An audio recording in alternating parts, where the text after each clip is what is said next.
At sa mundo na kung saan usong-uso ang panandalian, huwag ka nang makisabay.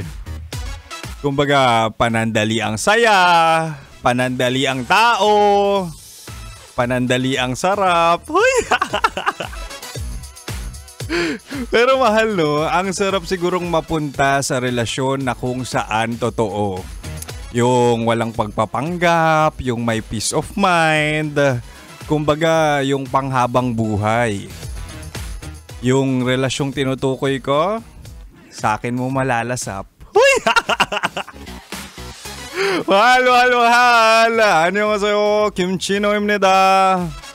아이씨, nandito na ako ne. Namiss kita ne.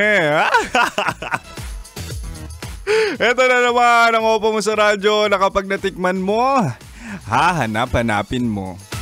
Walang iba, Kim Chino, makakasama mo ko, 69 tayo. Gabi-gabi, 69 tayo. Hindi, ibig sabihin noon mula 6 p.m. hanggang 9 p.m. ng gabi, ako ang malalasap mo. Huy! Pero ikaw bahala, nasa relasyon ka ba na kung saan hindi ka pa sigurado? Yung nag-aalangan ka pa mag-settle down? Hindi, sa totoo lang ang hirap din kasing magpasakal ngayon, magpakasal, di ba? Kasi di ba sa Pinas, wala namang divorce pa.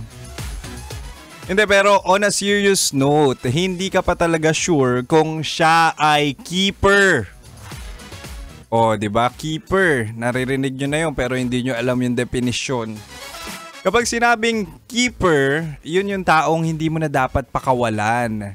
Di ba? Hindi lang siya pang jowa. Kumbaga, aasawahin na ang levels. Kumbaga, nasa kanya na lahat. Wala nang bitawan to kung yan ang jowa mo.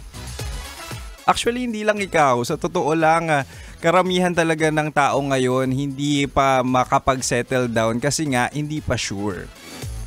Kaya tonight sa ating Chini Talks, usapang pag-ibig mula sa chinito ng buhay mo, tutulungan ko kayo. Tutulungan kitang malinawan. Kaya isi-share ko sa iyo ang tatlong signs na ang partner mo ay keeper. Huwag nang magpatumpik-tumpik pa. Ito ang una, makinig ka. Siya ay keeper kapag consistent at totoong maalaga. Kumbaga hindi lang sweet kapag may kailangan o good mood, dapat consistent.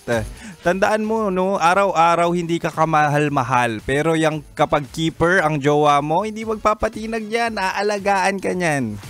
Kumbaga hindi lang puro salita, may gawa talaga. Hindi nawawala kapag mahirap ang sitwasyon, di ba? Hindi katulad ng ex mo pagkatapos kang tikman, bigla kang iniwan. Huy! Sa akin magbabalik, yung pangalawang senyales naman na siya ay keeper. Kaya huwag mong ililipat ang radyo para ikasal ka naman. Hindi yung puro landian lang. Kaya dito ka lang sa 90.7 Love Radio. Kailangan pa bang i-memorize yan? Basic. Binibigyan ko po ng 2 points si Kim Chino kasi daig pa yung kangkong sa sobrang green flag. Here's Orange and Lemons. Pinoy ako.